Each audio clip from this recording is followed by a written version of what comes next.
Hello student, I am Santoshi Kushwaha. मैं आपकी हिंदी की टीचर, ठीक है ना। तो वासंती हिंदी समान कक्षा 9 का हम पहला पार्ट फर्स्ट लेसन आज पढ़ेंगे, है ना। इसमें साखियाँ दी गई हैं, ठीक है ना। ये फर्स्ट लेसन में दिया गया है। तो स्टूडेंट्स, सबसे पहले हम ये जानना चाहेंगे कि ये साखियाँ हैं, है ना, इसको लिखा किसने है। तो इसको किसने लिखा है? कबीरदास ने। किसने लिखा है? कबीरदास ने। जो ये कबीरदास हैं, ये आप सभी को ही परिचित है। कबीर के दोहे, है ना, बहुत सारे सुना होगा आपने।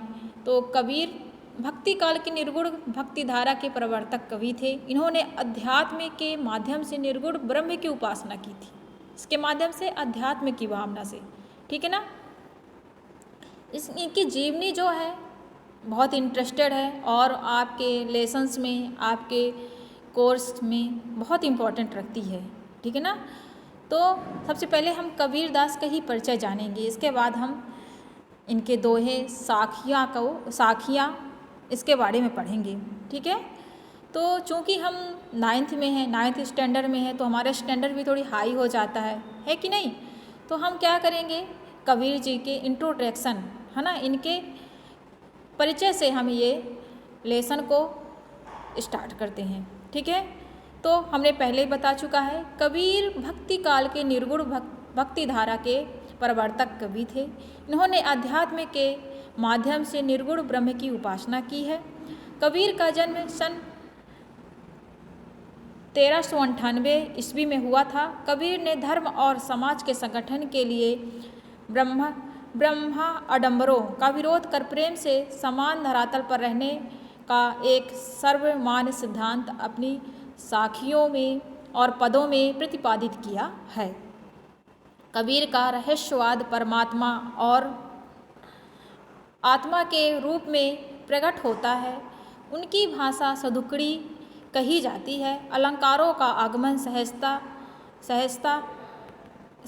के साथ, है ना, और सरलता से हुआ है। उनकी उलटबांसी के अद्भुत व्यंजन रूपकों और प्रतीकों का समुच्चय है, ठीक है। तो अभी हम थोड़ा सा इंट्रोड्यूस करेंगे, ठीक है ना, कबीर जी का, है ना। तो इसको, ये साखियाँ जो हैं कबीर जी की लिखी हुई हैं, है ना। अब इसको हम क्या करेंगे, पढ़ेंगे। तो इसका केंद्रीय भाव क्या है? कबीर की इन साखियों में सज्जनों के स्वभाव तथा उनके द्वारा किए जाने वाले परमार्थ यानी कि परोपकार, क्या होगा, परोपकार का वर्णन किया गया है। गुरु की महिमा तथा मानव जीवन के क्षण भंगुरता को स्पष्ट करते हुए मनुष्य को समय पर सचेत होकर सत्कर्म करने की, यानी अच्छे काम करने की प्रेरणा साखियों में दी गई है। कबीर ने मिट्टी और कुम्हार के रूपों से जीवन को, यथार्थ को प्रस्तुत किया है।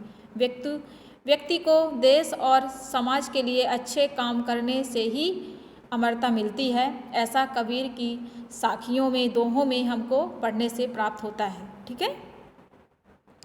तो लेट्स स्टार्ट। पहला पद इनका देखें, क्या कहा गया है? साधु ऐसा चाहिए जैसा सूप सुभाए, सार सार को गा ही रहे, थोथा देई उड़ाए, है ना।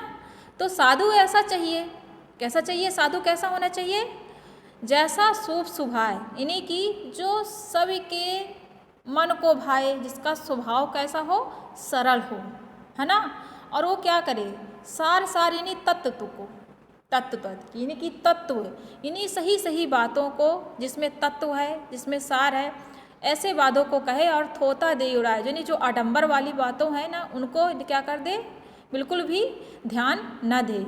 साधु हमें ऐसा होना चाहिए, साधु ऐसा होना चाहिए, ठीक है ना। और सबको मन को भाए। आया समझ में? नेक्स्ट देखिए अगला, साधु भूखा भाव का, साधु भूखा भाव का, धन का भूखा नाही। साधु भूखा भाव का, धन का भूखा नाही। धन का भूखा जो फिरे, सो तो साधु नाही। कबीर जी ने अपने इस पद के माध्यम से ये कहने कहा है कि साधु भूखा भाव का, यानी अगर वो सच्चा साधु है, अगर साधु जो है अगर सच्चा है और वास्तव में वो साधु है, तो वो सिर्फ भाव का भूखा है, धन का भूखा नहीं है। उसे धन नहीं चाहिए। धन का भूखा जो फिरे, धन का भूखा जो फिरे, जो धन के लिए फिरते हैं, जो साधु धन के लिए फिरते हैं ना, तो वो सो तो साधु नहीं, तो वह फिर साधु नहीं है, वह साधु नहीं है। ठीक है ना। फिर वो क्या कर रहा है, आडंबर कर रहा है ना। पहले ही बताया गया है कि साधु का स्वभाव कैसा होना चाहिए, सरल होना चाहिए और सूप जैसा, यानी सभी को क्या हो, मन को भा जाए। नेक्स्ट,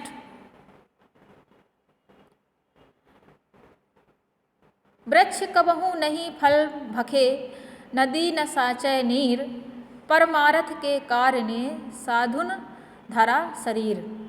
ठीक है ना।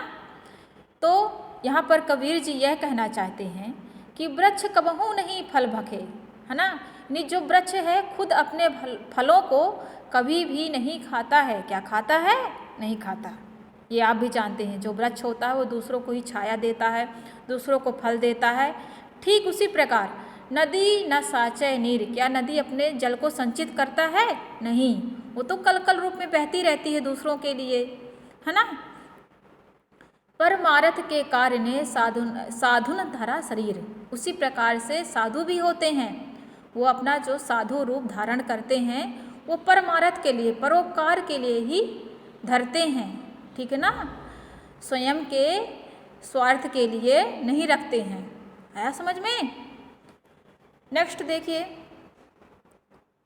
झूठे सुख को सुख कहे, झूठे सुख को सुख कहे, मानत है मन मोद, मानत है मन मोद, जगत चबैना काल का, जगत चबैना काल का, कछु मुख में कछु गोद, है ना। इन्हीं की झूठे सुख को कहे, है ना, अनमत है मन, मानत है मन मोद। जो साधु होते हैं, कबीर जी कहते हैं कि जो साधु होते हैं वो क्या करते हैं, झूठे सुख को नहीं मानते, है ना। ये जो संसार का सुख है ना, उसको वो कुछ भी नहीं मानते, है ना। और जो ये प्राणी होता है, मनुष्य होता है, वह झूठे सुख में अपने आप को लीन कर लेता है। ठीक है ना। और मानत है मनमोद, और आनंद रहता है, मानत है मनमोद, और अपने मन को क्या करता है, मग्न रखता है। जबकि वह यह नहीं चाहता कि जगत चबैना काल का, ये जगत जो है मृत्यु का एक चबैना है, मृत्यु का, काल का एक चबैना है। जगत चबैना, इस संसार का चबैना, यानी जिस वो चबैना नहीं होता चना वगैरह, काल, काल यानी मृत्यु, है ना। तो एक जगत चबैना काल का, कछु मुख में कछु गोद में, यानी कुछ मुख में रखता है और कुछ गोद में, यानी कुछ पेट के अंदर, यानी कुछ समय तक उसे चबाता है और खा जाए, और क्या करेगा, लास्ट में खा जाएगा। यानी कि मृत्यु जैसे होती है तो क्या है, वह एक समय के बाद आ ही जाती है ना। कोई सोचे कि हमारी मृत्यु निश्चित है, ऐसा कुछ भी नहीं है। हाँ, मनुष्य का जो शरीर है वो क्या होता है, नाश्वर और अस्थिर होता है। आया समझ में। इसीलिए इस दोहे में, इस साखी में झूठे सुख को सुख कहा गया है ना। ये मनुष्य जो सुख में लीन हो जाता है और कहते हैं ईगो, घमंड रखता है ना। तो मानत है मन को मधुमोद, यानी कि कुछ समय के लिए है ये आनंद है। ठीक है ना। जबकि जगत चबैना काल का, जो संसार का जो है काल है ना, जगत सारे का सब जो संसार का नियम है इस ब्रह्मांड का, कि मृत्यु एक दिन सबको आनी है ना, तो वो एक दिन आके ही रहती है। ऐसा समझ में। नेक्स्ट, पानी केरा बुध बुधा, असमानुष की जात, देखत ही छिप जाएंगे ज्यों तारा प्रभात। पानी केरा बुदबुदा, पानी के बुदबुदा, जैसे पानों में बुलबुले नहीं आते हैं, है ना। तो मनुष्य कैसा है, कबीर जी कहते हैं मनुष्य कैसा है, पानी के बुलबुले की तरह है ना। क्या है, कुछ समय के लिए दिखता है, असमानुष की जात। ऐसा मनुष्य सोचता है कि नहीं, कुछ समय के लिए जब खुशी आती है तो इंसान क्या करता है, भूल जाता है कि शरीर नाश्वर है और उसमें घमंड आ जाता है, ईगो आ जाता है, इस संसार की मोह माया में क्या है अपने आप को लीन कर लेता है। जबकि ऐसा नहीं है, ये क्या है, पानी की तरह एक बुलबुला है, देखत ही छिप जाएंगे। कबीर जी कहते हैं देखत ही छिप जाएंगे। जाओगे कैसे जाएंगे, जैसे जो तारा प्रभात, जैसे जो भोर का वो तारा होता है वो हम देखते रहते हैं तारा, और वह भोर का तारा क्या हो जाता है, प्रभात के रूप में क्या हो जाता है, दिखता है हमको, और क्या हो जाते हैं तारे दिखते दिखते क्या हो जाते हैं, भोर के तारे में परिणित हो जाते हैं, और क्या हो जाता है, रात के बाद सुबह और सुबह के बाद रात हो जाती है ना। भोर के तारा का मतलब ये है। तो क्या कहा गया है कि पानी केरा बुध बुदा अस मानुष की जात देखत ही छुप जाएंगे जो तारा प्रभात। मनुष्य का जीवन कैसा है, पानी के बुलबुले की तरह है, वो अस्थिर है, नाश्वर है ना। और मनुष्य क्या है, अपने मन से क्या है, लाचार है, सोचता है सब कुछ क्या है, नाश्वर नहीं है, लेकिन ऐसा कुछ नहीं है, ये भोर की तारे की तरह क्या हो जाएगा, छिप जाएगा। है समझ में। नेक्स्ट, रात गवाई सोए करी दिवस गवायो खाए। रात गवाई सोए करी दिवस गवायो खाए, यानी कि रात क्या है, हमने सोकर गवा दी, और जो दिन है, दिवस मीन्स क्या होता है, दिन, गवायो यानी कि गवा दिए, खो दिए, खाए यानी कि दिन जो है खा पी कर गवा दिए। हीरा जन्म अमोल का कौड़ी बदले जाए, ठीक है ना। जो आपका जन्म है, ये क्या, ये जो आपका ये जन्म है, ठीक है ना, वो क्या है, हीरे की तरह है। क्या है ये, हीरे की तरह अनमोल है ना, हीरे की तरह अनमोल है, और उसको हम कौड़ी की तरह क्या कर देते हैं, व्यर्थ कर देते हैं। कौड़ी की तरह क्या करते हैं, व्यर्थ कर देते हैं, कौड़ी बदले जाए, ठीक है। हाँ, रात गवाई सोए करी दिवस गवायो खाए, हीरा जन्म अमोल था कौड़ी बदले जाए, है ना। रात ने हमने सो के गवा दी, दिन हमने खा पी कर गवा दिया, है ना। हीरा, ये जन्म क्या है हमारा, अमोल है। क्या है, अमोल है, अनमोल है, यानी इसका कोई मोल नहीं है, हमने इसको कौड़ी के बदले ही ऐसे जाने दिया। इस जीवन का महत्व नहीं जाना कि हमारा जन्म किस लिए हुआ है ना। आया समझ में। आज कहे कल भजूंगा, आज कहे कल भजूंगा, कल कहे फिर काल। आज कहे कल भजूंगा और काल कहे फिर काल, है ना। कबीर जी कहते हैं कि मनुष्य क्या कहता है कि आज कहे कल भजूंगा, है ना, कहता है आज, यहाँ पे प्रभु के ध्यान की बात की गई है ना। आज कहे कल भजूंगा, यानी आज कह रहा कि आज भजूंगा, कल भजूंगा, और कल कहता है नहीं परसों भजूंगा, और कल कहे फिर काल, और फिर कल कहता है फिर कल भजूंगा, यानी कि प्रभु की भक्ति में, ध्यान में करने के लिए वह आज काल टाल मटोल करता रहता है, आज कल में डालता रहता है। आज कल की करते करते अवसर जासी चाल, और अवसर जो होता है, अवसर यानी समय जो होता है चला जाता है, और प्रभु का ध्यान नहीं कर पाता है, ठीक है ना। जो परमात्मा है, ठीक है ना, उसका ध्यान नहीं कर पाता है, ना प्रभु को समझ पाता है, आजकल में अवसर को बीत जाता है। इस प्रकार से वह समय के महत्व को नहीं जान पाता है कि हमें किस प्रकार से प्रभु का भजन करना चाहिए, ठीक है ना। नेक्स्ट देखिए, आछे दिन पाछे गए गुर से किया ना हेत। आछे दिन पाछे गए गुर से किया ना हेत, है ना। आछे यानी कि अच्छे दिन गए, अच्छे दिन गए, अच्छे दिन क्या हो गए, पाछे चले गए, पाछे नहीं पीछे, है ना। और गुरु से किया ना हेत, यानी गुरु का हेत ना किया, गुरु का मेल ना किया, ठीक है ना, गुरु का मेल नहीं किया। अब पछतावा क्या करे, अब पछतावा क्या करे, यानी कि क्या किया, जब अच्छे दिन थे, जब समय था, तब प्रभु का गुरु का क्या किया, हेत नहीं किया, मेल मिलाप नहीं किया, उनकी संगत नहीं की, गुरु का आचरण नहीं किया, गुरु जो किया गुरु का कहना नहीं माना, ठीक है ना। अब पछतावा क्या करे, चिड़िया चुग गई खेत, ठीक है ना। अब पछतावे क्या होता है, अब तुम पछता रहे हो कि नहीं मैं गुरु का अनुसरण करूँगा, गुरु का मान सम्मान करूँगा, गुरु के कहे गए नक्शे कदमों पर चलूँगा। तो अब क्या है, अब तो समय चला गया है ना। अब पछताने से कुछ नहीं होता है, जब समय बीत जाता है तो पछताने से कुछ नहीं होता है।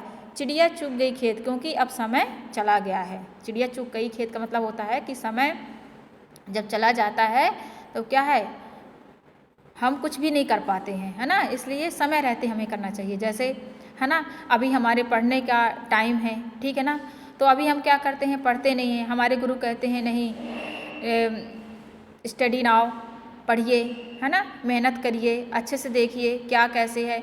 तो हम अपने गुरुओं का कहना नहीं मानते हैं, ठीक है ना। फिर एक समय जब ऐसा आएगा जब हम गुरु की अपने कही गई बातों का अनुसरण करेंगे, तब हमारा क्या हो जाएगा, यही वाली लाइन आ जाएगी कि अब पछतावा क्या करे, चिड़िया चुग गई खेत। अंडरस्टैंड।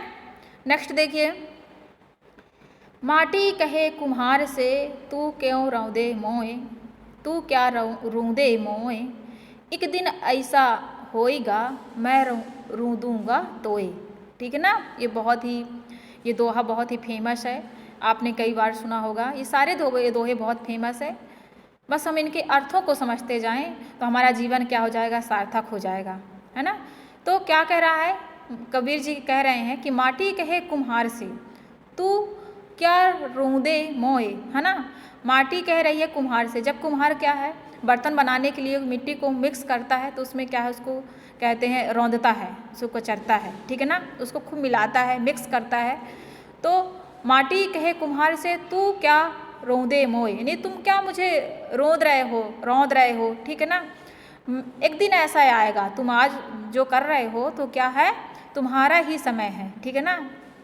एक दिन ऐसा आएगा, यानी कि जब इंसान क्या होगा, इंसान के जीवन, ये बचपन, जवानी, है ना, बुढ़ापा, ये सब जब ख़त्म हो जाएगा तो कोई निश्चित नहीं कि मैं तुम्हें कब, तुम भी इसी तरह क्या करोगे, इसी मिट्टी मिल जाओगे जिस मिट्टी को तुम क्या कर रहे हो, आज मिला रहे हो, मिक्स कर रहे हो, रौंद रहे हो। तो एक दिन ऐसा आएगा तुम खुद इस मिट्टी में मिल जाओगे, क्योंकि मरने के बाद क्या है, इंसान मिट्टी में ही तो मिल जाता है ना।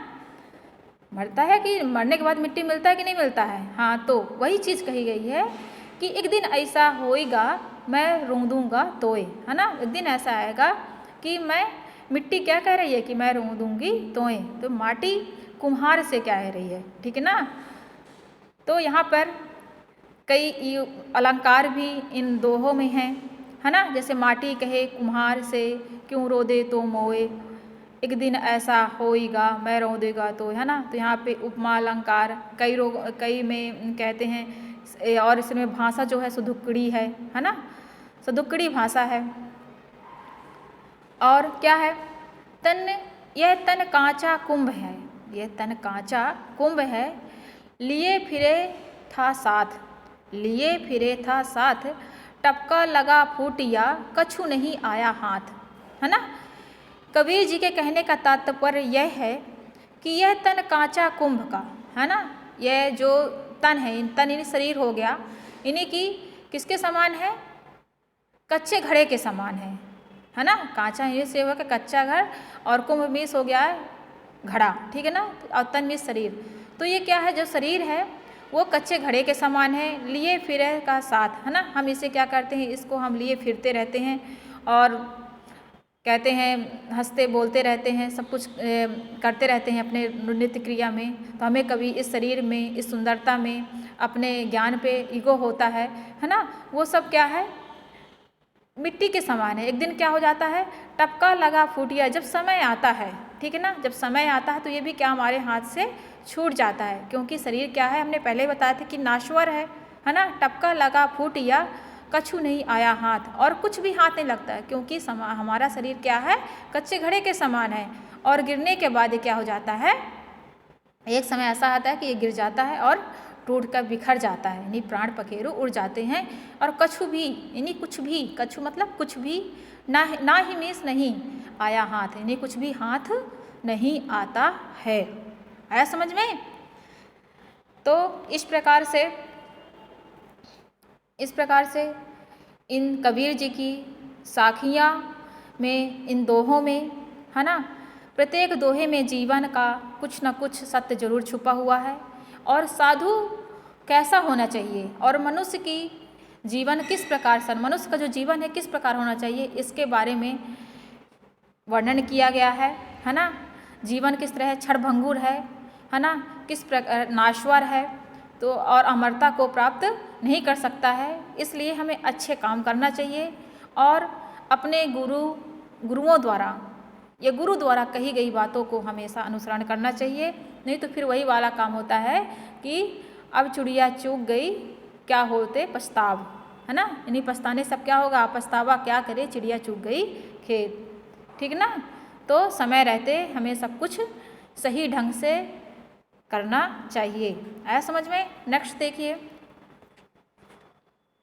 शब्दार्थ इसमें दिए गए हैं, है ना। मैंने दोहा जब रीड करवाया था आपकी इस साखियाँ से, तो उसमें क्या है, सुभा जैसे स्वभाव हो गया, तो हम आपको बताते जा रहे थे कई डिफ़िकल्ट वर्ड के बारे में उस लाइन को पढ़ के, है ना। तो आपके समझ में आया होगा कि सुभाव में स्वभाव होता है, थोथा मीन्स बेकार, है ना, या आडंबर, व्यर्थ मीन्स व्यर्थ या बेकार, भखय मीन्स खाना, संचय मीन्स संग्रह, परमार्थ मीन्स कल्याण या परोपकार होता है, दूसरों की भलाई करना, मोद मीन्स प्रसन्नता, प्रभात मीन्स प्रभात, यानी सुबह जो प्रभात होती है सुबह, अवसर मीन्स अवसर यानी समय टाइम, हेत मीन्स मेल, हृदय मिलना, पैरों से मिलाना, कविता के संदर्भ, यानी कई होते हैं। और मैंने सभी दोहों में, प्रत्येक दोहों में पढ़ के मैंने प्रत्येक शब्द का अर्थ बताने की कोशिश की है, तो उनको ध्यान दीजिएगा और कोशिश करिएगा कि इन अर्थों को भी आप समझ पाएँ, ठीक है। हम इनके जो PDF है, इन लघुत्तरी और दीर्घोत्तरी कई सब सारी चीज़ों के हम आपको PDF सेंड कर देंगे। Okay, thank you students.